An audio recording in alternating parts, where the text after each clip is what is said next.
Bismillahirrahmanirrahim. Assalamualaikum warahmatullahi wabarakatuh. Alhamdulillahirabbil alamin wassalatu wassalamu ala sayyidil mursalin nabiyyina wa habibina wa maulana Muhammadin wa ala alihi wa sahbihi ajma'in. Amma ba'd. Ibu-ibu muslimat yang berbahagia dan dirahmati Allah Subhanahu wa taala. Alhamdulillah, pada kesempatan pagi hari ini kita dipertemukan oleh Allah Subhanahu wa taala di majelis yang insya Allah berlimpah berkah. Amin ya rabbal alamin. Dengan segala keadaannya, tadi diinformasikan bahwa ada beberapa kegiatan yang bersamaan di hari ini, sehingga mungkin jamaah kita juga terpecah. Barangkali ada juga yang diundang ke Hambalang, jadi tidak bisa. Iya, Hambalang.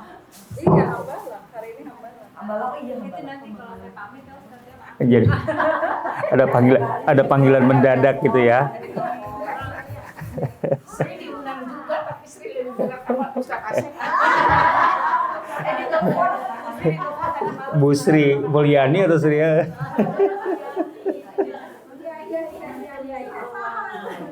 Pokoknya asal Sri aja. Alhamdulillah.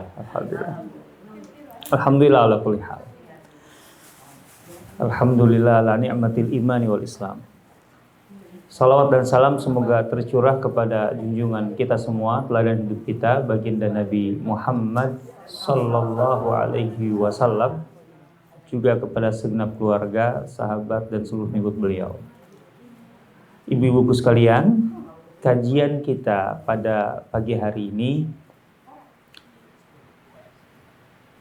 saya tempatkan sebagai atau saya posisikan sebagai bagian pembuktian sekaligus wasilah bahwa kita adalah umat Rasulullah SAW, dan kita berharap kajian seperti ini menjadi wasilah agar kita diakui sebagai umat beliau oleh beliau dan pantas mendapatkan syafaat beliau. Ini alasan mengapa pembahasan tentang isu Palestina, terkhusus Gaza hari ini menjadi sangat penting bagi kita. Rasulullah SAW menyatakan bahwa umat Islam itu dari ujung timur sampai ujung barat adalah ummatun wahidah, umat yang satu. Bahwa umat yang satu ini oleh beliau diilustrasikan seperti satu tubuh. Satu tubuh. Satu tubuh itu pasti berbeda-beda organ dan berbeda fungsi, tapi dia membentuk satu kesatuan yang tidak bisa dipisah-pisahkan. Saya yakin gak mungkin kalau kepala ibu gatal, tangannya cuek. Iya kan? Apalagi dulu zaman banyak kutuan. Sekarang mungkin enggak. Iya kan, gak mungkin begitu. Itu ilustrasi yang sangat tepat, sangat indah. Ketika Rasulullah SAW menggambarkan bahwa hubungan antara sesama muslim itu seperti satu tubuh. Masalul jasad, di mana idza ishtaka minhu udwun, jika salah satu bagian tubuh itu menderita sakit, tada'alahu sairul jasad bisahari wal humma, maka pasti sekujur tubuh merasakan gak enak badan. Emang yang disebut gak enak badan tuh gara-gara jempol satu doang? Kan enggak. Gak enak badan tuh ya seluruh badan ya enak. Aktivitas tuh gak enak. Gara-gara sakit gigi ibu tutup telinga kan. Gak mau dengar macam-macam. Jadi gak mungkin ketika ibu sakit gigi telinganya masih menikmati dengar macam-macam kan? Nggak, mana ada. Rasulullah SAW menggambarkan bahwa umat Islam satu sama lainnya itu seperti satu bangunan, kalbunyan. Seperti satu bangunan. Ini ilustrasi yang lain. Kalbunyan, seperti satu bangunan.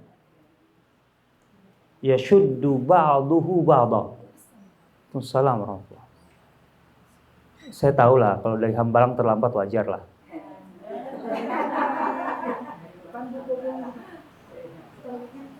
Nggak usah ngasih kabar apa-apa, udah ntar aja, simpan aja.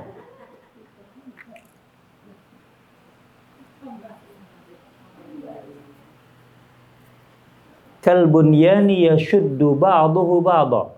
Seperti satu bangunan di mana satu sama lainnya, satu bagian bangunan dengan bagian yang lain itu saling menguatkan. Saling menguatkan. Setiap sudut bangunan ini didesain untuk saling menguatkan. Tidak mungkin satu sudut merasa lebih hebat dan lebih kuat kemudian mengintimidasi sudut yang lain. Reot itu rumah itu.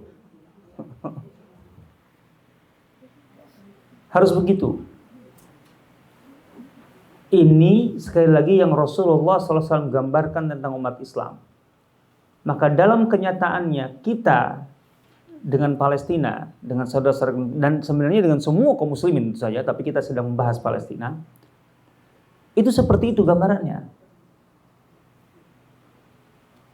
Tidak boleh kemudian posisi kita melemahkan mereka. Harus saling menguatkan. Maka teruskan boikot. Jangan bosan. Saudara-saudara kita di Palestina masih bertahan dan tidak bosan-bosannya untuk mengorbankan harta dan nyawa. Sampai hari ini. Mereka tidak menyerah. Bukti yang paling nyata 1 tahun ini, tidak ada gelombang hijrah dalam arti gelombang eksodus warga Gaza keluar beramai-ramai dari Gaza. Nggak ada. Karena mereka paham, itulah yang diinginkan oleh Zionis, oleh penjajah Israel. Iya. Makanya kita jangan salah paham. Jangan malah berteriak, kenapa mereka nggak keluar saja dari Gaza? Lah, selesai. Kalau itu yang terjadi, ya selesai. Mereka menang. Kezaliman menang. Karena yang mereka inginkan itu. Coba, awalnya kan mereka menggiring dari utara Gaza, sampai kemudian mereka disudutkan di kantong-kantong tertentu dan cenderung untuk disudutkan ke selatan, dipojokkan ke selatan, dari utara Gaza ke selatan. Dalam target mereka, rencana mereka, kalau itu dikosongkan di utara, secara perlahan-lahan bagian utara yang dikosong itu kemudian dicaplok perlahan-lahan.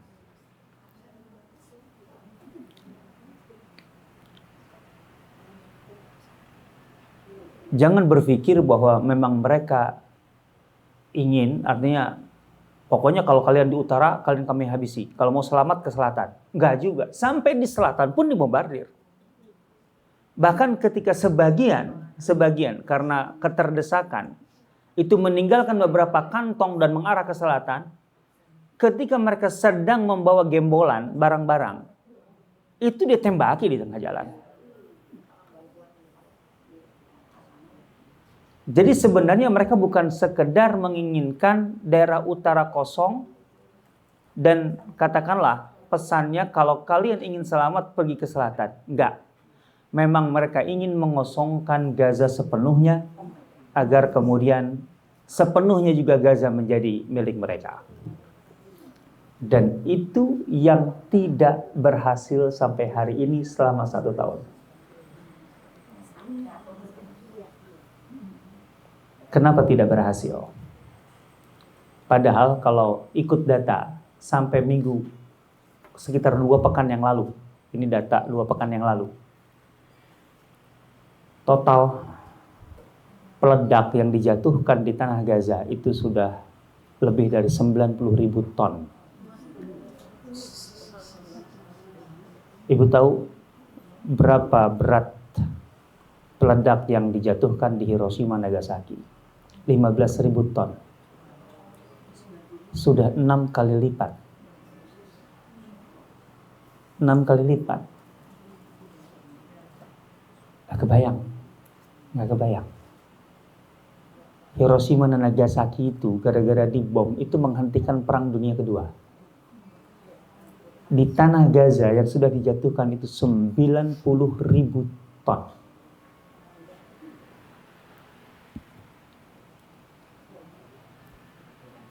Tapi meskipun sedahsyat itu bukan berarti mereka menang. Itu harus paham, ibu-ibu harus paham. Kenapa? Nauzubillah, Zionis Israel itu, penjajah itu baru akan menang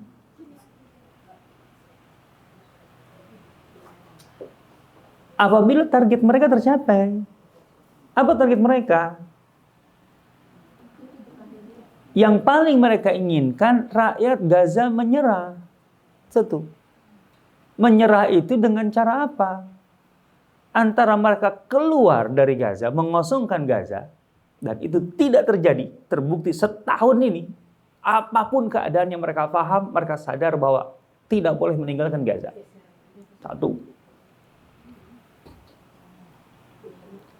Atau mereka berhasil membantai, memusnahkan. Itu pun tidak berhasil.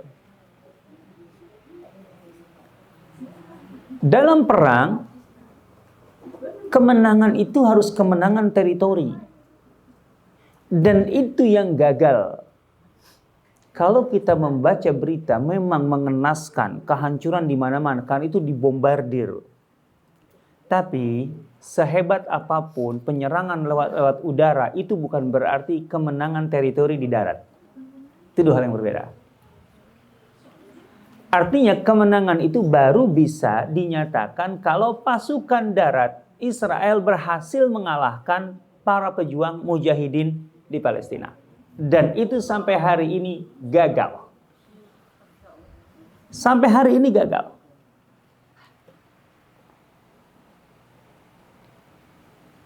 Hari ini pasukan Israel sebenarnya terhenti.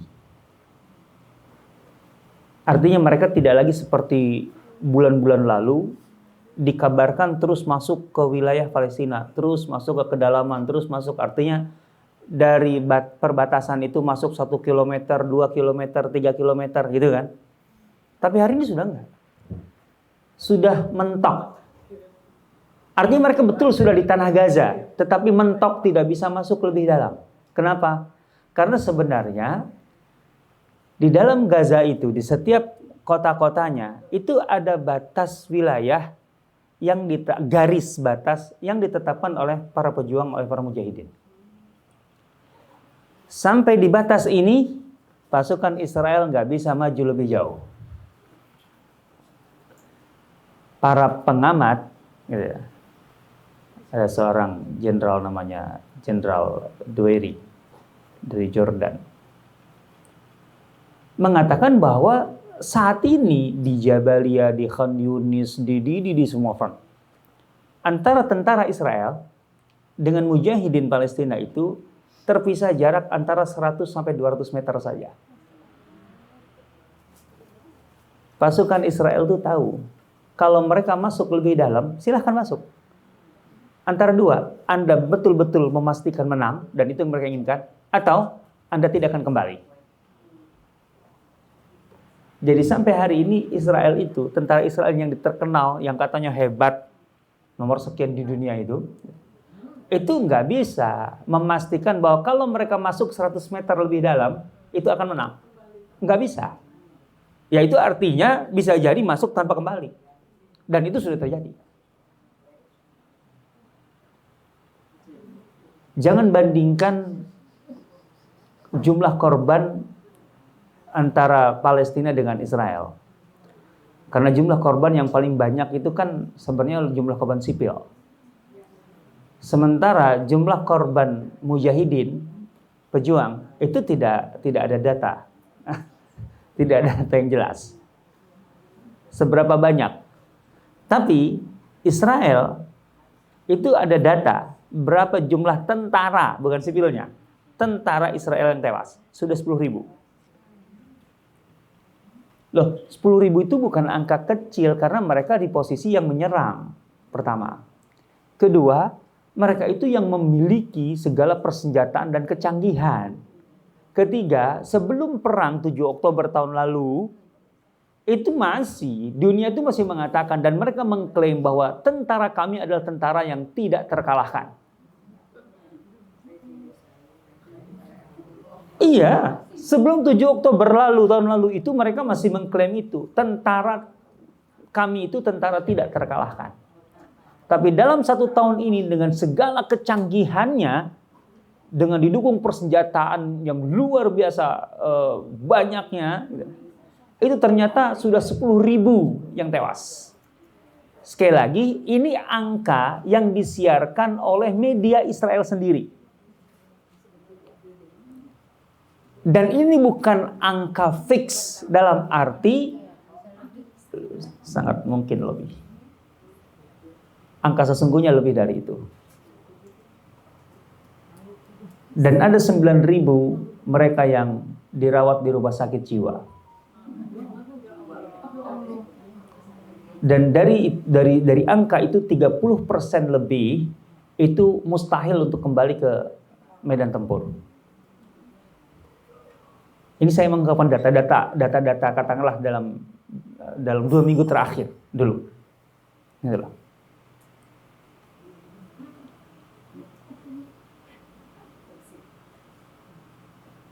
Jadi tentara yang dijuluki sebagai tentara tidak terkalahkan itu, nasibnya sekarang itu seperti itu.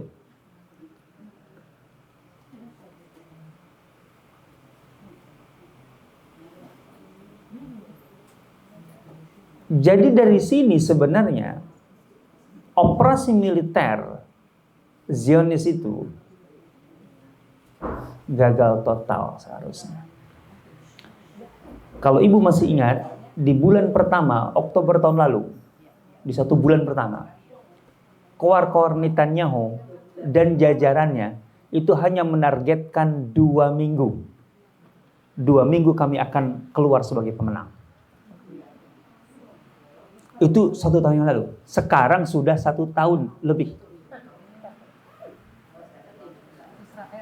Iya.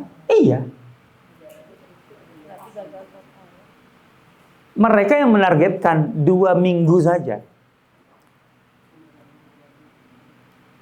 Tapi sekarang sudah 1 tahun berlalu. Dan kemudian dengan angka-angka tadi. Ini kita belum bicara sudah berapa miliar dolar yang dihabiskan oleh Israel untuk perang ini. Saya lupa persisnya, tapi ada angka yang kalau tidak salah, walaupun itu perlu didalami. Itu lebih dari 70 miliar dolar. Itu 2 kali lipat anggaran IKN.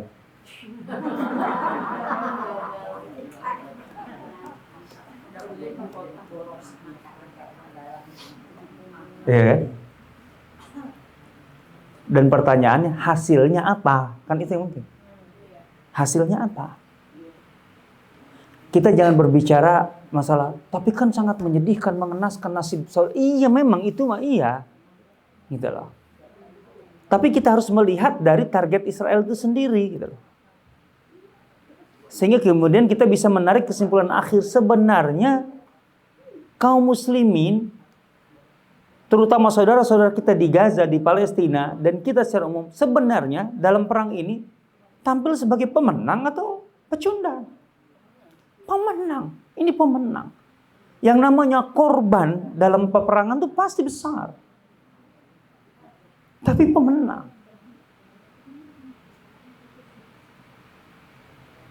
Oke. Di saat Israel sangat membutuhkan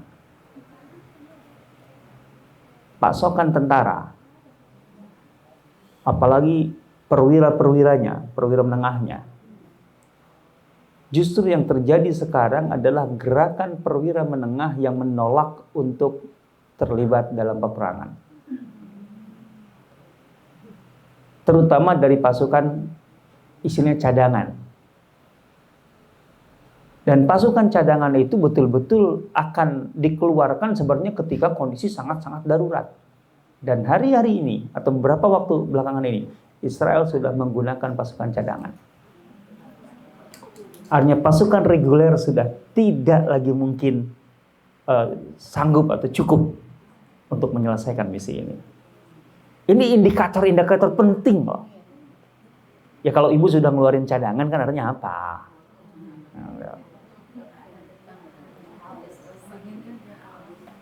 Kan ada deposito cadangan ceritanya gitu. Di rekening ke-10 kan ya. Itu dikeluarkan kapan-kapan lah gitu.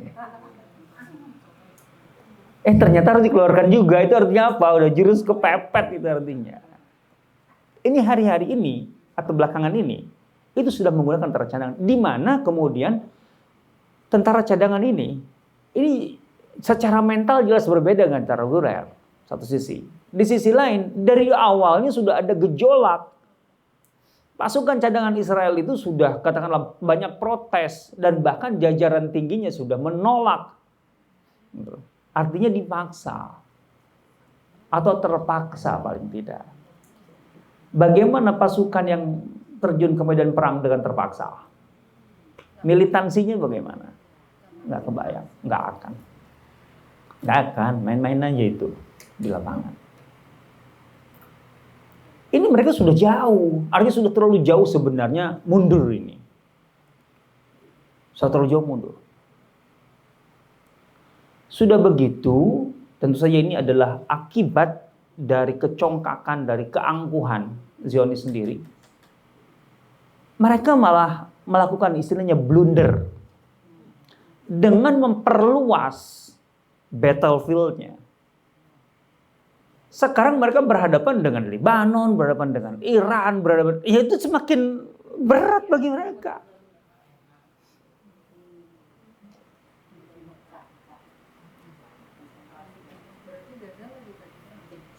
Apanya?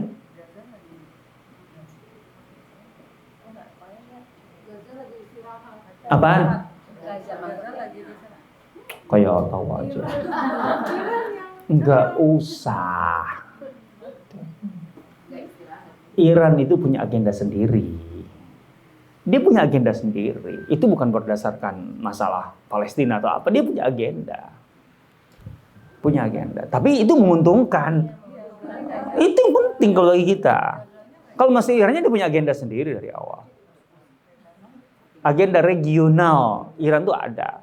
Bahkan agenda global Iran tuh ada. Cuman dia tahu dirilah dia berhadapan dengan di tataran global dia berhadapan dengan siapa? Berhadapan dengan Amerika, dengan Rusia, dengan Cina gitu. Tapi dia di lokal di domestik dulu, di kawasan itu Jazirah Arab. Dia lakukan penetrasi ke Irak, ke Suriah gitu ya, Lebanon dan kemudian Yaman melalui Houthi. Jelas itu jelas. Yang penting apa yang sedang berjalan ini itu menguntungkan. Itu yang penting. Kenapa? Ketika Persia dan Romawi perang kan yang diuntungkan kaum muslimin lah. Artinya mereka menghabiskan energi dulu satu sama mereka. Kita datang, mereka udah capek. Kan begitu. Ya biarin aja. Kan gitu lah. Jangan terlalu jauh berpikirnya. Yang penting itu menguntungkan hasil akhirnya. Nah, jadi ini beban maksud saya, ini adalah beban. Kita baca ini dulu ya, data-data ini. Supaya kita jangan, pertama di satu sisi saya khawatir pertama kita bosan. Sebagai sesama muslim dan saudara, kita bosan.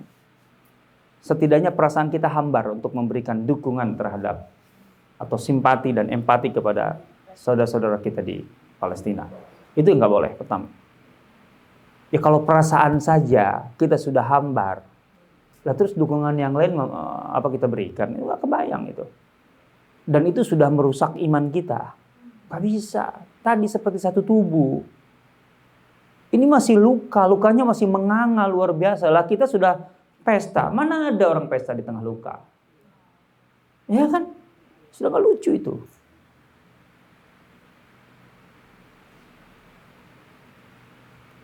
Dan bisa jadi rasa hambar itu diantaranya karena kita tidak mengerti apa yang sedang berjalan. Apalagi kalau seandainya kita salah memahami, katakanlah, segala bentuk penderitaan saudara kita di sana yang begitu luar biasa, dibombardir tidak tanpa henti. Terakhir itu bahkan kemah saja dibom, dibakar. Kemah. Ini kan sudahlah. Ini perasaan manusia mana sih? Nggak usah pakai iman itu, karena nggak bisa diterima loh. Emang bukan manusia kok mereka. Emang masa kita masih menganggapnya manusia? Lah orang itu kamp pengungsi dibakar, dibom dan dibakar. Sekarang kebayang. Anda sedang perang melawan siapa kalau memang perang? Itu kan bentuk tekanan mereka agar para mujahidin mengendor. Salah, melakukan kesalahan, blunder. Tapi kan nggak benar kan dalam perang. Itu nggak ada kesatrianya sama sekali. Nggak ada.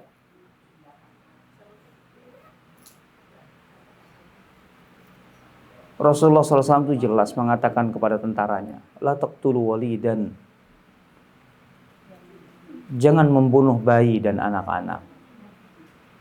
Wala imra'atan, perempuan. Wala syaikhan faniyan, orang tua yang jompo.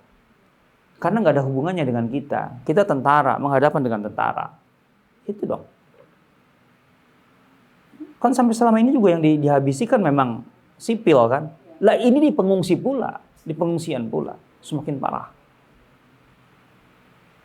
Bu sudah 80 rumah sakit dan klinik hancur. 150 sekolah dan lembaga pendidikan dari mulai sekolah dasar sampai kampus. Sudah lebih sekitar 200 dosen yang tewas. Itu artinya apa? Ini yang dan tercatat anak-anak yang tercatat sebagai pelajar lebih dari 11.000 yang tewas.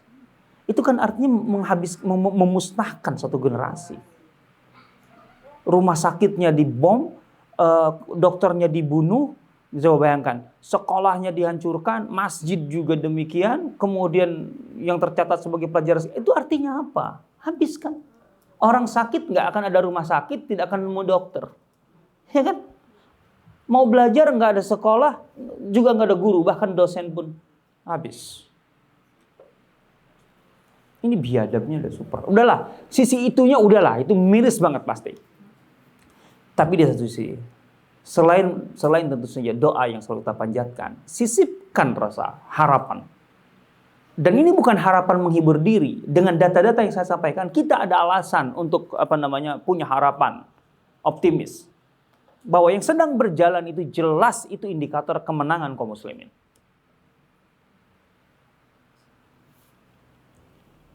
Pertanyaan penting, dan bahkan menurut saya paling penting, paling mendasar. Ingat, Zionis itu, Israel itu negara yang ditanam, diinstal, ditanam. Iya, Zionis itu, Yahudi Zionis itu kan mereka dari mana? Kan bukan dari Palestina kan, asal usulnya. Mereka tuh dari berbagai negara belahan dunia. Diaspora. Kemudian digiring, ditanam di Palestina. Kan itu? Itu apa bedanya dengan Afrika Selatan dulu? Kan sama. Ya sebenarnya apa bedanya dengan Amerika ketika kemudian itu Columbus dan gelombang eksodus dari Eropa ke Amerika. Kan gitu. Betul, di Amerika berhasil mereka. Eropa itu di Amerika berhasil. Di Australia berhasil. Ya kan? New Zealand berhasil. Tapi di Afrika Selatan gagal kan?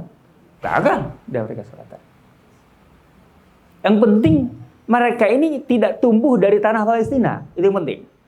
Artinya mereka itu unsur asing. Ini unsur asing sebenarnya. Ini parasit. Nah, sekarang pertanyaannya. Sebagai negara yang diinstal, ditanam, faktor apa yang bisa membuat mereka bertahan? Enggak. Kan itu yang paling penting bagi mereka, itu kan mereka bisa bertahan kan? Kan mereka ingin justru mereka yang menjadi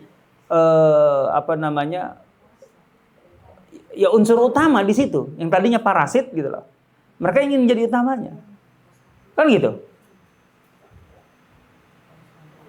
Jadi pertanyaan yang harus dijawab, kenapa yang datang baru belakangan selalu ke belakang? Ini kan depan kosong.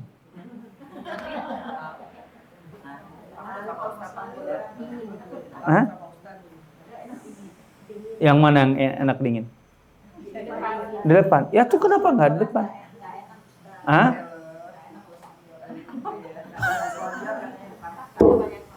Selonjoran itu menunjukkan banyak hal.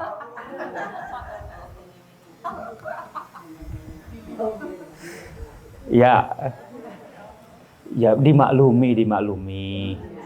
Yang mau selonjoran lah, dimaklumi. Tenang aja. Kembali, pertanyaan paling mendasar. Faktor apa yang dibutuhkan Israel untuk tetap bercokol di Palestina atau bertahan? Kan itu yang penting. Iya, faktor apa yang bisa membuat Israel itu terus bertahan di Palestina? Kan itu yang paling penting. Nah sekarang faktor itu atau bahkan faktor-faktor itu apakah masih tetap ada, tersedia sekarang atau perlahan-lahan habis? Itu yang penting. Ini yang penting. Ingat, yang pertama kali mereka butuhkan itu adalah jumlah penduduk. Iya dong. Karena mereka ini didatangkan dari luar. Berarti mereka itu membutuhkan yang paling pertama adalah supply terus-menerus dari luar. Makanya mereka menganut kewarganegaraan ganda. Supaya memudahkan gitu loh. Dari luar mau masuk, kan itu. Itu yang pertama kali mereka butuhkan. Sekarang Bu, dalam 20 tahun belakangan secara konstan jumlah yang masuk dari Yahudi dari luar Zionis ke Palestina yang mereka klaim sebagai Israel itu terus menurun. Dari jumlah sekitar sebelum 20 tahun yang lalu itu sekitar 30 ribuan itu sekarang sudah separuhnya. Atau sebelum 7 Oktober itu separuhnya. Jadi yang masuk itu terus berkurang. Oke. Kalau nggak ada pasokan dari luar, nggak akan bertambah, Bu. Oh, bisa bertambah. Dengan cara apa? Ya kan mereka beranak pinak. Nah, ini masalah negara-negara barat, negara-negara sekuler. Mereka itu nggak suka dengan namanya institusi atau lembaga keluarga. Mereka sudah malas berkeluarga. Mereka malas dalam arti punya anak, banyak anak. Itu udah. Jadi angka kelahiran di Israel dari 20 tahun belakangan itu terus menurun. Yang datang berkurang drastis, kelahiran menurun. Ini artinya apa? Habis. Jangan salah, tetangga kita tuh lagi ketakutan dengan ini. Singapura. Karena Singapura punya problem yang sama. Singapura 50 tahun yang akan datang bisa jadi isinya orang Indonesia. Oh ya iyalah. Ya oke lah kalau nggak Cina Indonesia. Mereka juga emangnya mudah dengan Cina adaptasi, nggak mudah dengan Cina mainland. Kebijakan imigrasi Malaysia, Singapura terkait dengan imigrasi Cina itu nggak gampang loh, ketat loh. Yang nggak segampang itu, beda.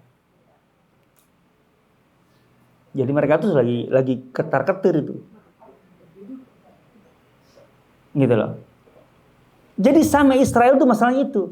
Angka kelahiran di dalam berkurang, semakin kecil gitu. Sementara yang datang dari luar juga berkurang drastis. Ingat, mereka itu adalah negara yang diinstal, ditanam. Gak bisa tumbuh dari dalam, gak bisa begitu saja. Sementara jumlah kaum muslimin di tanah Palestina yang dijajah itu terus tumbuh persentasenya. Loh, saudara-saudara di Gaza itu yang namanya kembar 3 itu biasa. Kembar 3 biasa. Kembar 2 apalagi? Iya kan? Melahirkannya kan kuat-kuat ya. Lu itu jangan pikir, wah banyak anak kayak gitu apa nggak susah nyari makannya. Nggak sesuai yang kita bayangkan kalau dijalani sebenarnya. Kita aja yang ribet, orang Indonesia. Ini orang Indonesia nih ya, mulai aneh-aneh nih, anak-anak muda nih. Ada istilah child free. Apaan? Yang dikasih Allah keterbatasan, iyalah itu lain hal, itu takdir kodrat. Tapi jangan diniatkan dari awal child free. Ngapain sih child free? Anak muda kita kan mulai pada bahasa begitu kan. Tidak mau punya anak, child free. Allah. Nggak punya anak. Memprogram, menginginkan nggak punya anak. Nauzubillah. Bahaya kalau ini kemudian jadi budaya. Bahaya. Jepang tuh udah mikirin mau musnah loh itu. Hari ini di Jepang lowongan kerja katanya banyak sekali. Karena susah nyari yang mau kerja, orangnya nggak ada. Sudah banyak kampung-kampung kosong karena anak-anaknya pindah ke kota, orang tua kemudian meninggal, ya sudah. Itu kosong. Nggak diwarisi siapapun. Kalau mau nempatin kampung-kampung tua di Jepang, silakan, katanya dijual. Banyak dijual properti. Kali. Hah? Saya nggak tahu informasi harganya, siapa yang jadi maklar. Kan anak mudanya ke kota. Kemudian ya kampungnya ditinggalkan. Dan generasinya kemudian nggak ada yang melanjutkan. Dan kemudian ada nggak pada punya anak. Korea juga demikian. Saya nggak tahu apa Korea sampai Jepang. Itu kan sampai secara budaya dan hukum memudahkan rakyatnya untuk kumpul kebo. Nauzubillah ya. Supaya kemudian lahir anak. Tapi misalnya mereka nggak punya anak, nggak mau punya anak. Ayo. Itu nggak segampang yang kita bayangkan loh. Karena yang sudah diubah itu adalah cara berpikirnya. Basic belief-nya, keyakinannya. Israel juga mengalami masalah yang sama. Karena mereka itu kan latar belakangnya banyak dari Eropa, dari mana gitu loh. Jadi mereka tuh begitu. Ini yang jelas data angka kelahiran memang terus menurun. Sebagaimana data mereka yang datang hijrah. Padahal setiap orang yang mau tinggal di Israel itu dengan kedatangan aja dimodali $60.000. Lumayan kan untuk modal awal $60.000. Ibu mau nggak? Ogah ke Israel, ogah maksudnya ke sini. Pindah ke Depok dikasih $60.000. Oh mau. Nanti tinggal pindah lagi kan?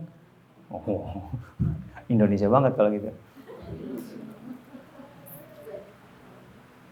Itu satu hal, itu faktor yang sangat fundamental.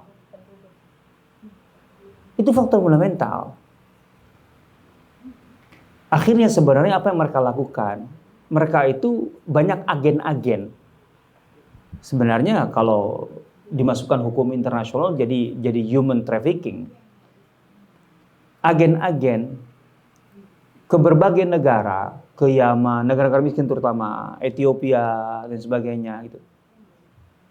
Itu untuk mendorong orang-orang Yahudi di sana pindah ke Palestina. Ya kan kalau miskin dan sebagainya lebih mudah cenderung. Tapi itu menjadi problem berikutnya. Iyalah, kelas miskin dibawa gitu kan ke standar negara yang tinggi, itu jadi masalah tersendiri. Masalah budaya, masalah pendidikan, masalah macam-macam. Maka ada problem yang disebut dengan Yahudi falasha. falasha. Yaitu kelas bawahnya, kelas rendahnya lah. Yang bahkan karena mereka rasis, mereka meragukan kemurnian darahnya sendiri.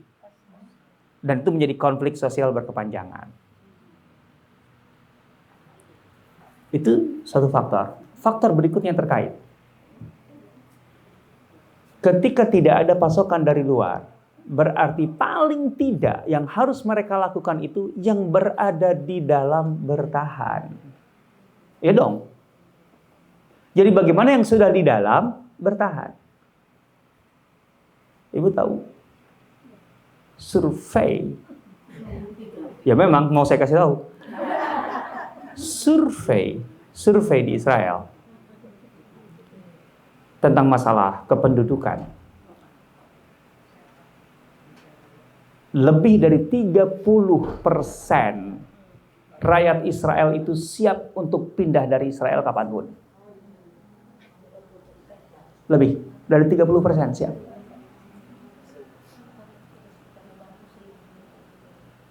Artinya mereka yang 30% itu jelas tidak betah tinggal di Israel. Dan apabila ada kesempatan mereka akan keluar.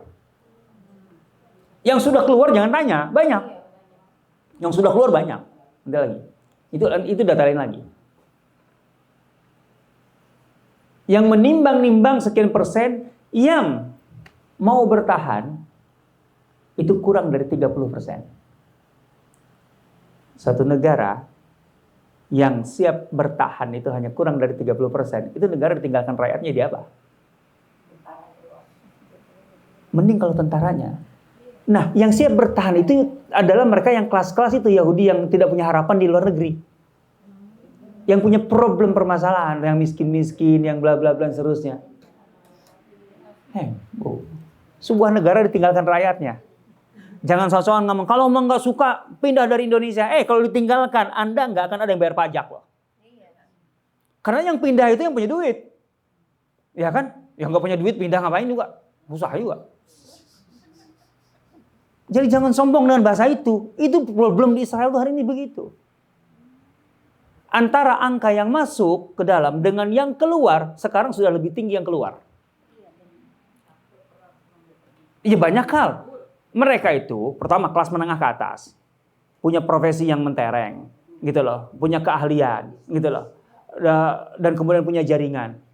Ngapain mereka bertahan di Israel? Kalau di Perancis, kalau di Jerman, kerja lebih enak, lebih nyaman, lebih tenang. Pindah aja. Dan itu sudah berjalan.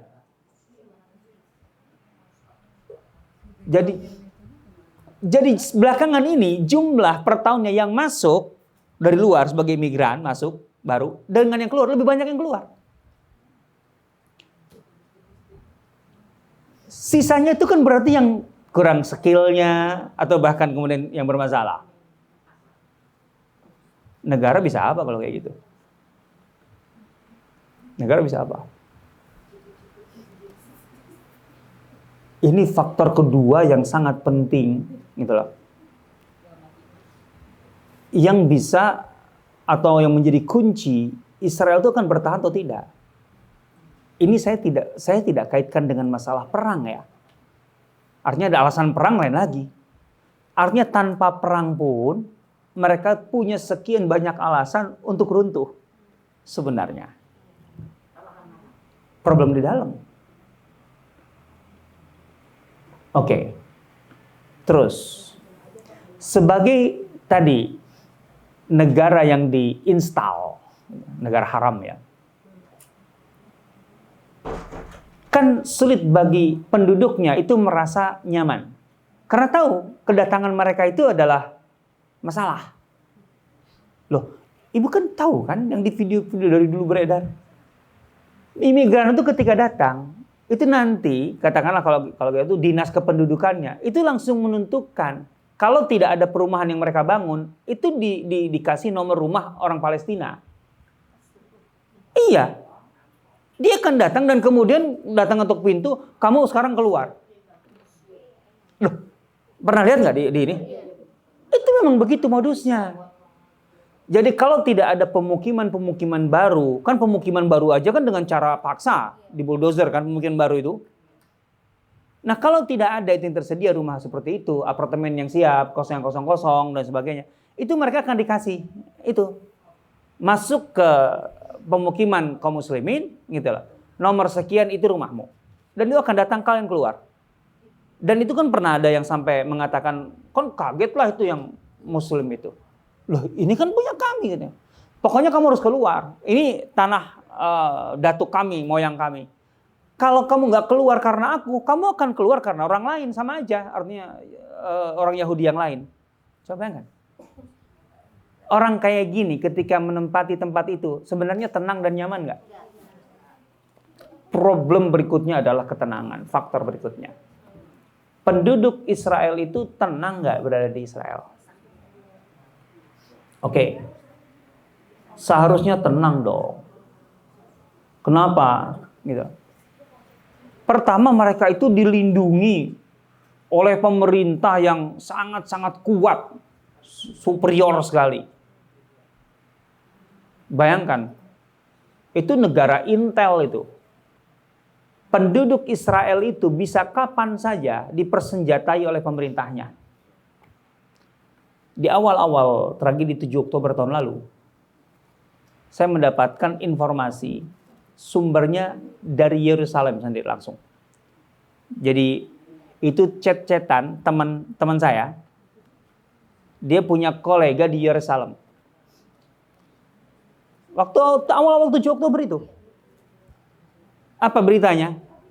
Doakan kami di sini. Sangat tegang. Jam malam diperlakukan, gitu ya. Semua aktivitas diblok. Artinya waktu itu awal-awal 7 Oktober tahun lalu. Dan semua masyarakat sipil sampai perempuan Israel dipersenjatai oleh pemerintah. Dikasih senjata. Dan dibolehkan, dilegalkan menembak siapapun yang dicurigai. Bayangkan Bu, itu tetangga Ibu. Ya kan di Yerusalem kan bisa bertetangga kan sebenarnya. Karena memang Yerusalem secara administrasi di bawah Israel. Beda dengan Gaza. Jadi ibu itu kalau ini beli sayur itu pagi-pagi. Dan ketemu dengan mereka lah orang. Pada beli sayur, masa enggak kan gitu. Itu mereka bawa senjata. Dan mereka legal menembak siapapun yang mereka curigai. Ukurannya apa coba curigai itu? Jangan-jangan ibu bawa pisau dapur aja dicurigai. Kacau Bu. Lagi-lagi survei Bu.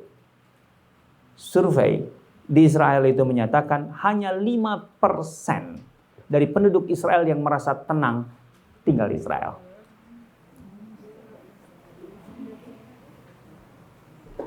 Bayangkan negara wajib militer dan semua rakyatnya wajib militer, punya skill tempur dan dalam kondisi tertentu dipersenjatai dan legal menembak siapapun, itu merasa tidak tenang.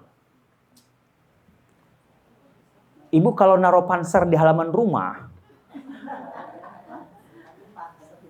iya, dan kemudian punya senapan mesin, masa nggak tenang sih? Dan legal, kalau ada yang masuk mencurigai langsung gitu loh.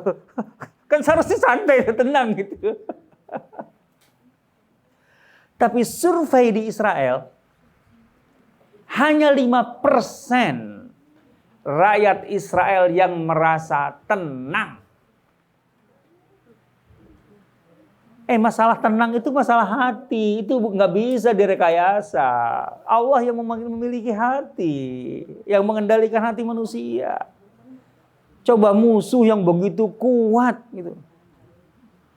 Ibu berhadapan dengan Mike Tyson yang minggir ketemu ibu. Kan gimana rasanya sih? Gitu.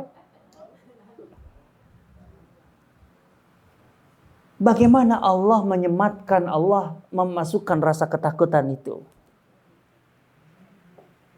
Hidup dalam ketakutan itu gak enak, Bu. Melihat orang bawaannya curiga, ini pasti mau merampok saya, ini pasti mau, gak enak banget. Enak emang. Kita kan asik sekali gitu. Ketemu ya assalamualaikum aja udah langsung, aduh saudara saya. Gitu. Nggak mungkin lah. Dari situ aja udah nggak mungkin macam-macam. Kan gitu kan. Ibu pernah jalan-jalan ke tempat yang minoritas, muslimnya minoritas, apalagi terpencil. Tiba-tiba assalamualaikum. Ada rasa apa? Ada rasa tenang. Nggak mungkin dia nyalakai saya. Ada muslim yang nipu, ada yang mengucapkan salam untuk nipu, tapi pada dasarnya kan bukan untuk itu. Ini faktor berikutnya. Bayangkan hanya 5% yang merasa tenang, yang lainnya nggak merasa tenang. Makanya Bu, ketika mereka membuat sistem pertahanan yang disebut dengan Iron Dome, yang intinya kan serangan dari darat itu nggak mungkin karena mereka bahkan bikin pagar. Paling mungkin kan pakai roket. Musuh-musuhnya itu pakai roket dari luar itu kan. Mereka bikin Iron Dome. Sehingga setiap roket itu bisa ditembus, bisa dihabisi oleh mereka sebelum jatuh. Dan itu kan berapa? Saya lupa itu. Nyampe $1 triliun kayaknya. Artinya mahal dan super canggih, super mahal dan super canggih. Jangan dilihat seberapa besar efek ledak dari roket-roket Hamas. Sebelum yang sekarang belakangan ada Lebanon, Hezbollah, ada Iran. Jangan dilihat, apa? Cuma daya ledaknya, hulu ledaknya cuma segede gitu, efeknya cuma nggak seberapa, cuma menghancurkan mobil paling kan gitu. Jangan dilihat itu, salah kalau melihatnya begitu. Bahwa Iron Dome sebagai sistem pertahanan itu bisa ditembus. Ingat loh ya, hanya 5% mereka yang merasa tenang. Dan apa yang membuat mereka tenang? Di antaranya kan karena mereka merasa terlindungi. Mereka nggak punya Allah yang wallahu khairun hafidhan wa huwa arhamur rahimin. Mereka nggak punya itu. Nggak punya dalam keyakinan, saya punya Allah yang akan menjaga saya. Ihfadillah yahfadka. Jagalah Allah maka Allah menjagamu. Maksudnya jagalah Allah untuk terus berkomitmen dengan ajaran Allah maka Allah akan menjagamu. Enggak, udah nggak ada itu. Mereka nggak ada itu. Maka begitu Iron Dome itu bisa ditembus walaupun hanya oleh roket jarak pendek, kemudian hulu ledak atau daya ledak seberapa, itu sudah membuat mereka ketakutan kayak berhadapan dengan singa. Serius. Dan itu yang membuat kemudian orang-orang tadi kelas menengah ke atas, ngapain bertahan di negeri kayak ini? Mempertahankan apa? Kalau dulu generasi pertama, mereka itu bertahan dengan doktrinnya. Bahwa secara akidah ini tanah yang harus kita pertahankan. Sekarang generasi ketiga di Israel itu generasinya sudah melihat pragmatis aja. Ya kalau nggak menyenangkan hidup ngapain tinggal di sini. Dan itu sudah terlihat di anak para pendiri Israel itu sendiri. Saya lupa apakah anak Ben Gurion atau anak pokoknya anak mantan Perdana Menteri Israel. Itu di channel TV Israel, saluran TV Israel, membuat tutorial bagaimana cara tinggal, dalam arti cara keluar dari Israel dan tinggal di luar Israel. Membuat tutorial. Sudah pragmatis, Bu. Gitu loh. Sudah nggak ada lagi, perkara ini adalah nasionalisme, bahkan lebih dari nasionalisme kalau mereka akidahnya. Sudah nggak ada. Jadi kalau ada hal apapun yang mengejutkan mereka, apalagi menakutkan mereka nggak berpikir panjang. Wah, saya harus berjuang, saya harus bertahan. Nggak ada, ya tinggalin aja. Dan itu yang paling ditakutkan. Itu yang menggerogoti daya tahan Israel dari dalam. Maka saya katakan sebenarnya tanpa perang sekalipun, sebenarnya sudah tidak ada alasan gitu ya, bagi Israel untuk bertahan lebih lama. Apalagi dengan perang ini. Apalagi perang ini berjalan 1 tahun. Tanpa ada kemenangan yang bisa dipastikan gitu. Mereka klaim bahwa ini kemenangan. Nggak ada sampai hari ini. Dan semakin berat. Karena mereka memperlebar tadi. Blunder. Bayangkan membunuh Ismail Haniyeh. Lah itu namanya semakin mempermainkan singa gitu loh. Susah gitu loh. Ya intinya. Kalau bagi saya, artinya dari sekian banyak indikator dan banyak yang belum disebutkan, kejatuhan Israel itu tinggal menunggu waktu dalam arti pendek sekali. Wallah alam, mudah-mudahan gak akan nyampe 10 tahun. Enggak. Maksudnya jangan dipastikan kiamat. Siapa yang memastikan kiamat? Apa alasannya kiamat?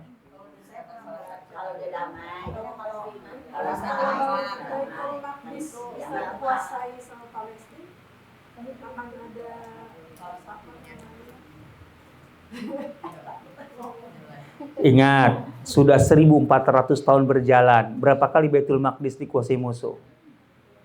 Berapa kali perang di Baitul Maqdis? Iya, ini bukan yang pertama. Pernah terjadi. Dan belum kiamat. Artinya enggak ada kepastian. Saya katakan kepastian. Nah, kiamat punya tanda-tandanya sendiri. Ini hanya salah satu tanda yang tidak bisa dipisahkan dari tanda-tanda yang lain. Gitu ya. Apalagi kiamat dalam arti meledaknya kiamat. Mungkin bayangan saya menduga bayangannya meledaknya kiamat. Nah, ini pelajaran iman yang harus ambil. Enggak. Saya khawatir malah kalau berpikir nanti kiamat dong kalau menang. Kalau gitu gak usah menang aja deh biar kiamatnya lebih lama. Nah, nanti gitu logikanya. Salah itu. Kacau. Enggak. Ingat ya, isu Palestina dikuasai musuh, gitu ya. Itu sudah berkali-kali. Dan enggak kiamat-kiamat tuh, gitu loh. Begitu juga yang hari ini, tidak ada kepastian. Ingat, yang menjadi masalah kepastian. Kalau kiamat pasti, tapi masih kapan kiamatnya. Ingat, kiamat itu memiliki yang disebut dengan asyarat. Asyarat itu artinya tanda-tanda kiamat. Yang itu harus dikumpulkan, jangan dipisah-pisah. Salah satunya, kalau yang gede, kiamat yang gede, gitu. Munculnya Dajjal. Ingat loh, muncul Dajjal dalam arti Dajjal secara fisik ya, bukan sifat. Kalau sifat Dajjal mah udah banyak. Ya. Nggak, dalam hadis Rasulullah SAW, Rasul mengatakan bahwa sebelum kemunculan Dajjal, gitu loh, Dajjal yang akhir zaman itu, akan muncul kadzabun, pendusta-pendusta besar, pembohong-pembohong besar. Bukan satu orang bahkan, puluhan. Ya maksudnya, jangan berpikir kemudian Dajjal yang dimaksud Rasulullah yang kemudian tanda akhir zaman atau tanda kiamat itu sudah muncul betul. Kalau muncul betulan, nauzubillah. Hati-hati. Kita dalam doa kita selalu memohon kepada Allah untuk dilindungi dari fitnah Masihid Dajjal. Jadi jangan berharap ketemu ya. Manusia atau ada makhluk lain? Orang, manusia. Manusia, enggak. Matanya dua. Satunya picek. Gitu. Awar al-ain al-yumna. Mata kanannya pecak. Berarti mata kirinya enggak. Gitu maksudnya. Bukan mata satu itu cuma satu, enggak sepasang. Enggak.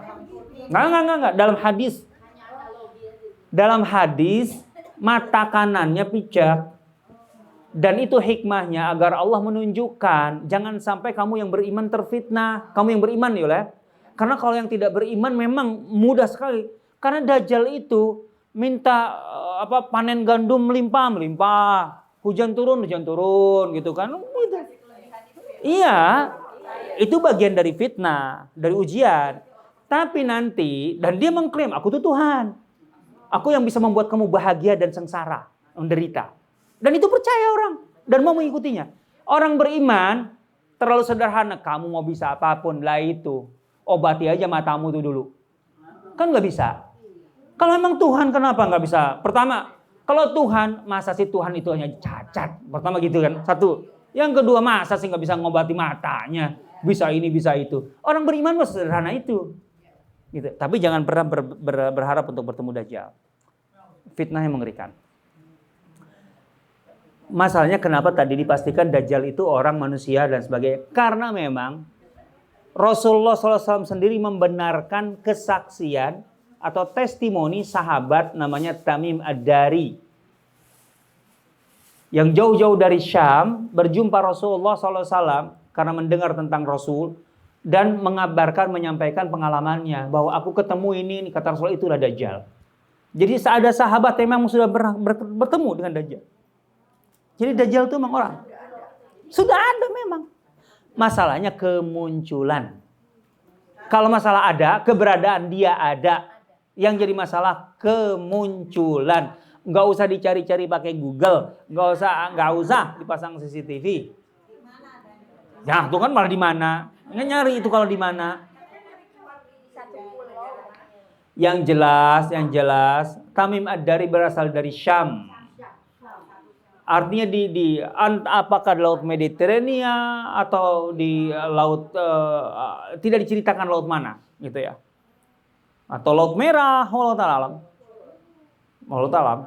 Tidak ada keterangan yang jelas di situ, tapi yang jelas kesaksian Tamim Ad-Dari dibenarkan oleh Rasulullah SAW, berarti Dajjal itu memang ada. Cuma masalahnya kemunculan. Jadi persoalannya sekarang bukan keberadaan. Dajjal itu ada, memang ada. Tapi kalau Dajjal itu sudah muncul, hati-hati kalau itu. Itu masalah gaib, kapan kemunculannya dan seterusnya. Dan kapan sampai ke Jakarta, itu masalah gaib. Gitu ya? Itu masalah gaib. Enggak usah ditunggu. Iya, karena itu seburuk-buruknya hal ditunggu, hanya hal yang ditunggu. Pertebal, perkuat amal supaya kalau dia muncul kita tidak terfitnah. Itu yang penting, gitu loh ya. Nah, jadi kalau kiamat itu masalah kemunculan Dajjal. Dan kemunculan Dajjal itu artinya pertanda turunnya kembali Nabi Isa. Artinya selama hal-hal ini belum muncul, ya jangan berpikir kiamat. Kalaupun kemudian dalam hari ini dengan kasus ini kemudian Palestina merdeka, itu bukan tanda kiamat. Itu pentakwilan yang misalnya terlalu jauh dan membutuhkan penguatan-penguatan. Kemenangan kaum muslimin melawan Zionis itu akan memunculkan kiamat. Enggak ada itu. Dalam Asyaratus Sa'ah enggak ada secara harfiah seperti itu. Kalau Zionis yang sekarang ya jelas nggak ada. Yang ada bahwa nanti ketika kiamat itu meledak, gitu, atau sebelum meledak, tanda kiamat, Dajjal itu basisnya di Palestina, pengikutnya Yahudi, dan kaum muslimin akan berperang. Iya, oke. Tapi apakah kemudian mengatakan wanita Netanyahu itu Dajjal yang dimaksud Rasulullah? Itu lain, itu takwil. Gitu loh ya. Artinya kan bisa jadi ada yang lain nanti, bukan yang sekarang. Ingat, isu Palestina yang seperti ini itu sudah berkali-kali, bukan hari ini saja. Gitu ya. Nah, itu dia yang penting. Jadi yang sedang kita hadapi itu sekarang bukan masalah Yahudi yang ada dalam hadis itu, nggak mesti begitu. Yang jelas ini Zionis, ini dan seterusnya. Nah, jadi nanti kalau kita bicara kiamat ya berarti ada tadi kemunculan Dajjal, turunnya Nabi Isa alaihissalam, tentu saja juga di situ ada Al-Mahdi gitu. Dan juga jangan berpikir Mahdi sudah ada. Aduh udahlah, jangan berpikir begitu. Karena ini bagian dari ghaibiyat semuanya. Kalau masalah ghaibiyat enggak usahlah kita yang kemudian memastikannya dari gaib kemudian jadi nyata gitu loh. Enggak usah gitu loh, ngapain? Karena ini modusnya dari dulu pun selalu yang klaim Mahdi itu udah puluhan bahkan ratusan dalam sejarah kita. Itu dibalik itu semua ada kepentingan politik dan ekonomi. Klaim-klaim Mahdi itu. Lah yang hari ini belakangan pun juga kelihatan. Karena alasan Mahdi akhir zaman kemudian membuat kafling atau perumahan yang bebas dari dukhon gitu loh. Akhirnya kan ada perkampungan akhir zaman, ada perkebunan akhir zaman, dijual harganya naik gara-gara akhir zaman. Valuasinya jadi tinggi karena beda. Kalau tanpa embel-embel akhir zaman biasa saja dengan sebelahnya. kemudian menjual karena akhir zaman harus pandai berkuda, ya kuda akhir zaman. Terus kemudian untuk menghadapi dukhon, gas beracun, maka kemudian ada penjualan masker. Itu semua naik harganya. Dari dulu ini sudah ratusan kasus. Kalau enggak politik, ekonomi. Pertebal aja amal. Karena kalau sudah tanda kiamat itu datang, enggak ada yang bisa menghindar kok. Masalahnya kita terfitnah atau tidak. Kalau Dajjal itu, kan yang penting kita tidak terfitnah. Kan gitu loh. Bukan kita bisa menghindar, nggak bisa. Kecuali kalau saat itu ibu ada di Mekah atau di Madinah. Tapi jangan salah. Nanti dulu. Di Madinah sekalipun, dalam hadisnya, ketika Dajjal itu tidak bisa masuk ke Madinah, yang jadi masalah, Madinah bergetar. Ketika Dajjal tidak bisa masuk ke Madinah, tidak bisa masuk, tetapi Madinah bergetar. Orang-orang munafik dari dalam kota Madinah akan keluar menyongsong Dajjal. Jadi bukan berarti asal berada di Madinah juga selamat. Kalau Anda masih munafik, imannya nggak tebal, sama aja akan keluar. Akan menyongsong Dajjal justru. Udah ada di Madinah malah keluar menyongsong Dajjal. Bodohnya, nah itu iman masalahnya. Jadi yang penting itu pertama iman. Ya. Perkuat sekarang itu. Nah, nantilah habis itu matahari terbit dari barat dan yang terakhir sekali, maksudnya babak akhir sebelum meledak, itu ada angin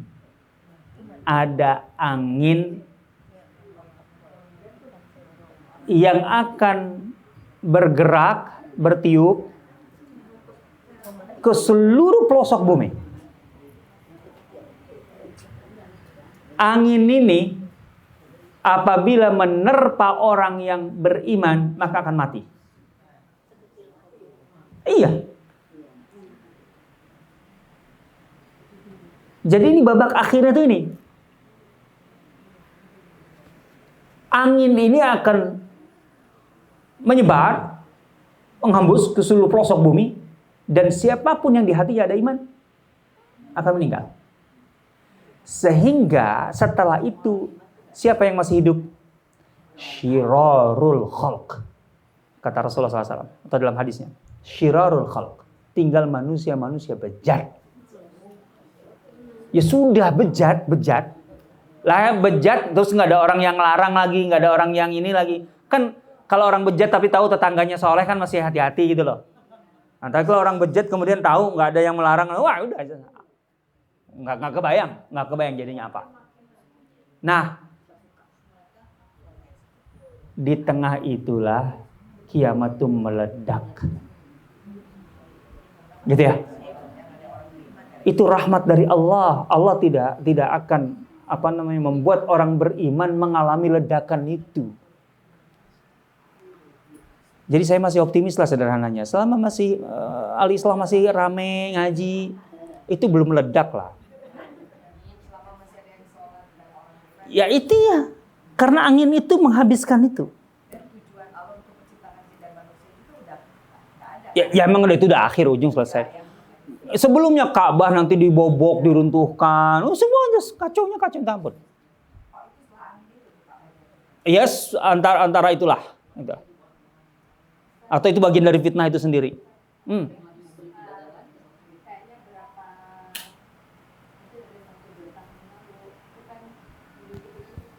Ya. Apa? Mekah hijau katanya. Iya, itu kan. Enggak, maksud saya gini loh Ustaz. Kalau kita ini sebetulnya sikap yang terbaik yang dari kita itu seperti apa? Tadi bilang, saya pribadi orangnya agak masa bodoh. Masa bodoh terhadap apa dulu? Masa bodoh itu gini, makanya tuh kan kadang-kadang kan di sana ada ini, saya kok agak-agak ya kayak gitu. Kebal. Karena maksud saya kenapa ya mikir yang seperti itu, sesuatu hal yang nggak bisa kita pikirkan sebetulnya.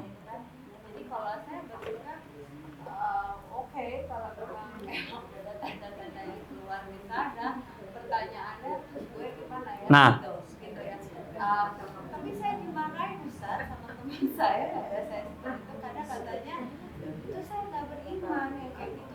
Maksudnya gimana nggak beriman? Cuek gitu loh. Nah, kalau ngapain dan mikir sesuatu hal ya nggak tahu juga, baru ngeliat YouTube jadi kayak gitu. Gimana sih? Ketika Rasulullah SAW, ingat loh, yang menceritakan tanda-tanda kiamat itu Rasulullah SAW. Ada hadisnya, bahkan ada yang menghimpun buku kurang lebih judulnya Asyaratus Sa'ah, tanda-tanda kiamat. Tentu ada hikmah. Rasulullah itu sayang sama kita. Kalau segala sesuatu itu mendadak kan gak enak. Iya dong. Oh iya. Makanya kan lebih asik kan kalau ada tanda-tanda.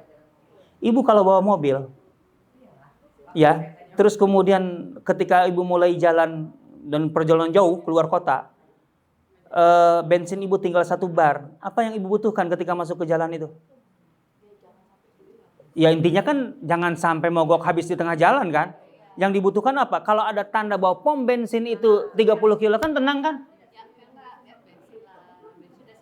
Tapi kadang-kadang kita lupa, tiba-tiba sudah ngeluarin, sudah di tol, contohnya kayak gitu. Kan yang apalagi terburu-buru ngejar target, kan nggak selalu normal keadaan, kan itu. Artinya maksudnya sign, tanda itu menjadi penting. Dan itu memberikan ketenangan. Daripada tiba-tiba gitu loh. Tiba-tiba habis di jalan mogok, aduh, kan gitu. Tapi kalau tahu, enggak, itu ada, artinya ini masih 50 km, 20 km lagi ada pom bensin rest area. Kan enak, tenang. Nah, itu hikmahnya untuk itu. Betul. Saya tidak menafikan tanda. Oke. Tapi saya juga nggak ngomongin itu gitu loh. Nah, kalau kita bicara imannya tadi, kita percaya nggak kepada tanda itu? Selama percaya itu udah iman. Dan yang penting efeknya. Ketika kita tahu ada tanda, nah efeknya itu apa? Di situ makanya. Kalau berbicara kiamat itu kan intinya bukan masalah nanti gini gimana? Nanti gitu gimana? Enggak. Mada a'dadtalaha. Apa yang kau persiapkan untuk menghadapinya? Persiapan di sini bukan ibu beli masker anti gas beracun. Bukan. Karena inti dari kiamat itu adalah ketika kesempatan Anda beramal di dunia berakhir. Nah, sebelum kesempatan, ketika matahari sudah terbit dari barat, taubat nggak diterima loh. Iya, ada batas. Atau batas. Beda dengan hari-hari sekarang. Sekarang kalau tobat kapanpun, mau maghrib, mau isya, mau subuh kan. Tapi kalau matahari sudah terbit dari barat, gitu loh. Orang kemudian besoknya bertaubat, nggak akan diterima. Nggak akan diterima. Artinya tidak punya kesempatan beramal. Makanya dengan tanda-tanda itu. Contohnya, tanah Jazirah Arab kembali menghijau. Sebenarnya itu tanda kecil. Dan itu masih berproses. Betul. Curah hujan sekarang semakin tinggi. Kalau bagi saya paham bisa membandingkan. Tahun 2000, tahun 97, 98, saya menghitung hujan di Madinah itu nggak lebih 10 kali setahun. Dan itu kecil-kecil. Sekarang gede-gede dan sering kerap. Bahkan sampai banjir. Dan itu artinya tingkat kelembaban dan sebagainya meningkat. Dan itu artinya memang kemudian menghijau. Tapi muruj itu bukan sekedar hijau. Tapi juga kemudian sungai-sungainya mengalir. Itu masih lama kalau itu. Tapi bukan masalah masih lama kemudian kalau gitu santai aja masih lama. Jangan gitu. Emangnya umur kita juga tahu lah masih lama kan? Enggak gitu loh. Kayak tahu aja kontraknya dengan Allah di Lauhul Mahfuz. Emang siapa yang sudah ngintip? Ada yang sudah ngintip? Tanggal berapa? Dijemput? Ya, kan nggak tahu. Nah, makanya di situ intinya adalah hikmahnya. Yang penting hikmahnya tadi itu. Ini artinya saya tidak boleh menyia-nyiakan pertama kali sisa waktu atau kesempatan. Karena kalau sudah fitnah, ingat akhir zaman itu bukan masalah tanda-tanda itu alam saja. Fitnah itu diantaranya apa? Ya kata Rasulullah SAW, seseorang bisa bangun pagi dalam keadaan beriman, tapi sebelum tidur dia sudah kafir. Saking bingungnya untuk menghadapi kebenaran, mana yang benar, mana harus pegang. Sekarang kan begitu. Ibu itu di saku, di tas itu ada ribuan informasi atau apapun. Kalau ibu akses semua, ibu mana yang benar nih? Bingung. Dan itu akan membuat orang bahkan skeptis. Ngapain juga beragama? Akhirnya kan gitu. Nauzubillah. Nah, sebelum masa-masa bingung kayak gitu betul-betul tiba dan menghantui kita harus sudah punya pegangan. Gitu loh. Dan itu hanya dengan iman dan ilmu. Tanpa itu nggak bisa. Gitu loh. Artinya jangan buang-buang waktu. Dan jangan kemudian pergunakan waktu dengan cara kayak masa lalu, santai biasa artinya bobotnya. Sekarang pengajian tuh harus serius. Jangan pengajiannya menghibur lah, ustadznya bisa buat kita ketawa. Aduh, bayarannya mahal pelawak. Emang berapa 1 jam? Mahal-mahal kayak itu gara-gara ngelawak. Itu dia. Jadi jangan lagi begitu cara pendekatannya. Ya, harus lebih serius. Kenapa? Karena waktu sudah terlalu senja. Ya, jadi jangan lagi kayak dahulu. Itu hikmahnya, itu pelajarannya, gitu ya. Wallahu ta'ala alam. Ada satu lagi Ustaz yang tanda, salah satu tanda gitu. Apa itu? Orang bilang, lebih dekat kan salah satu tanda apabila engkau memberi, dia pun sudah berlebihan gitu. Jadi misalnya saya mau ngasih ke situ, kata situ saya juga bingung mau ngasih ke siapa. Oh itu kemakmuran ya, itu masa kemakmuran, iya ada masa kemakmuran. Iya, itu setelah Dajjal, setelah Isa, setelah itu. Iya, ada artinya Allah Subhanahu wa taala menunjukkan secara zahir rahmatnya bahwa orang beriman itu betul-betul makmur sampai jadi tingkat kemiskinan itu semakin tinggi. Dalam arti standar orang miskin tuh kalau tas depositonya 2 miliar itu miskin gitu. Lah iya kan mau dikasih juga bingung kan. Aduh nggak usah deh, orang saya juga masih 2M tuh bingung ngabisinnya. Gitu. Kalau sekarang masih banyak yang kekurangan berapa sih? Masih jauh. Iya. Ya makanya mumpung masih banyak yang kekurangan, saatnya sekarang kita bersedekah banyak-banyak. Karena itu kesempatan, nanti susah loh sedekah. Gitu loh. Ibu sedekah ke saya, aduh ngapain? Ferrari ada 2 itu nganggur, Lambo ada 3, mau diapain kan gitu. Ibu pakai aja. Nah nenek disuruh pakai Lambo katanya. Nauzubillah. Ya namanya ngayal kan sekalian aja gede. Kan gratis. Wallahu ta'ala alam. Ya, mangga. Saya baca ada suatu riwayat itu bahwa setelah Palestina itu bebas, maksudnya merdeka, Ya. itu Palestina akan menjadi makmur. Lah ya ini yang tadi. Kalau tanda kiamat yang tadi ini.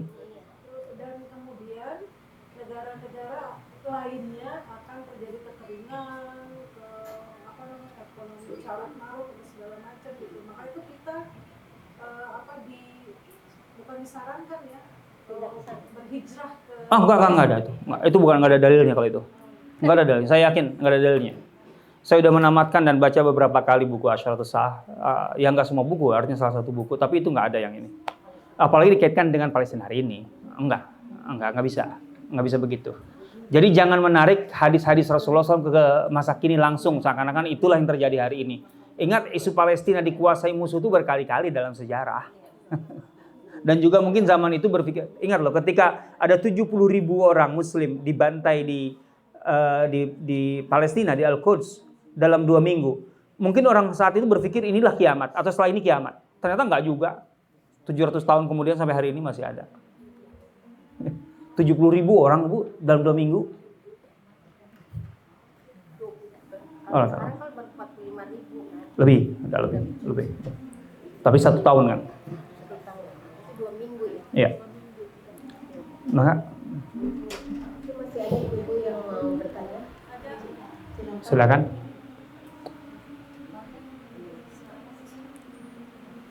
Suaranya juga kurang kencang.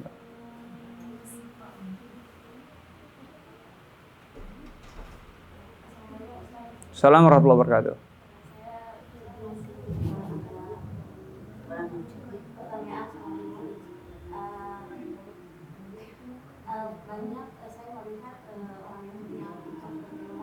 Orang Yahudi yang oh iya. Kemudian di Indonesia sendiri kan di mana sudah ada siaran mobil, terus Israel mengatasnamakan diri mereka Yahudi, kemudian ada juga berita yang dengan Netanyahu ternyata berita DNA itu sebenarnya berdarah Rusia. Jadi saya itu masih bingung mengatakan dan bagaimana bersikap apakah Yahudi yang mengaku itu kedepannya juga menjadi akan menjadi musuh. Ya. Kemudian yang kedua, apabila misalnya ada seseorang yang terbiasa melaksanakan puasa Daud misalnya, kemudian mendatangi suatu pertemuan, kalau misalkan ada jamuan, kalau membatalkan apakah dia khawatir kehilangan pahala dari puasa itu, apa lebih baik meneruskan atau Ya. Ya. Terkait dengan masalah puasa. Ketika kita diundang untuk jamuan, masa sunnahnya adalah kita memakan jamuan itu. Itu sunnah. Jadi sebenarnya tidak berbenturan dengan sunnah puasa Daud itu. Karena kan undangan itu nggak setiap hari kan. Tapi ketika kita diundang dan konteksnya jamuan, gitu ya, kita sedang puasa sunnah, ya sunnahnya kita makan, membatalkan puasa. Ya kan dari itu kan sudah jadi kebiasaan kan, enggak berpengaruh seharusnya. Karena itu sudah menjadi kebiasaannya. Sama seperti orang terbiasa melakukan amalan sunnah, kemudian dia tidak bisa gara-gara sakit, pahalanya terjalan. Karena dia rutin melakukan itu. Gitu loh, enggak pengaruh. Yang pertama, yang sekarang di Israel itu Zionis. Zionis itu artinya gini, ini Yahudi plus istilahnya. Nah, kelompok Yahudi itu banyak yang tidak menerima Zionis, apalagi ketika awal-awal Zionis itu, Yahudi Zionis ini muncul, itu ditolak. Tapi karena ada propaganda, mobilisasi yang sangat kuat, akhirnya diterima oleh hampir semua kelompok Yahudi, kecuali beberapa kelompok termasuk Neturei Karta. Jadi Neturei Karta itu kelompok Yahudi yang konsisten sampai hari ini, dan jumlah anggotanya di atas 1 juta. Itu di dunia menolak Yahudi dan otomatis produknya Zionis dan produknya Israel. Jadi jangan heran kalau ada Yahudi yang menolak Israel, karena memang sejarahnya justru dari awal mayoritasnya menolak, tapi seiring perjalanan waktu, propaganda dan sebagainya, hampir semuanya menolak kecuali beberapa. Nah, yang menolak itu sampai hari ini menolak. Neturei Karta menolak. Mereka bukan Zionis, otomatis. Neturei Karta. Bani Israel mah kan keturunan. Iya. Ya ada bedanya, beda plus gitu loh. Kalau Yahudi tidak Zionis, bisa jadi dia melawan Israel. Karena itu produk dari Zionis. Nah, masalahnya Zionis ini mereka mengembangkan ke agama lain sehingga ada Kristen Zionis. Sebagaimana yang sedang mereka kembangkan adalah Muslim Zionis. Karena Zionisme itu ideologi dukungan terhadap Israel. Itu bisa dilakukan oleh agama Yahudi atau agama apapun. Maka jangan heran. Sebenarnya yang sedang berjalan, kan kalau di Amerika sudah jelas ada Christian Judaism itu. Artinya ada orang-orang Kristen, gitu, Nasrani, gitu, yang mendukung Israel, dan itu adalah Nasrani Zionis. Nah, yang sedang mereka kembangkan itu adalah Muslim Zionis. Iya. Lah ya iyalah, sekarang itu yang normalisasi itu kan artinya Muslim Zionis. Muslim Zionis. Dan itu sedang perorangan sampai lembaga negara sedang mereka lakukan. Gitu loh. Artinya siapapun bisa jadi Zionis, nggak harus Yahudi. Gitu loh. Bahkan ada Yahudi yang menolak Zionis kan. Nah, iya. Makanya itu Yahudi plus jadinya Zionis. Nah, yang sekarang di Palestina itu adalah Yahudi Zionis. Ya, Allah.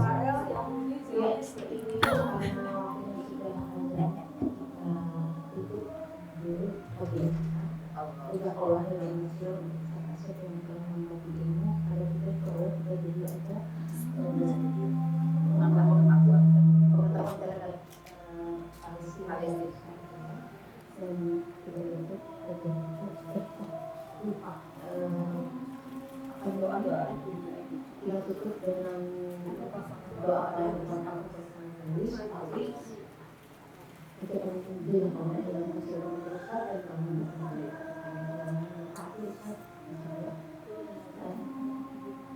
untuk ke depan,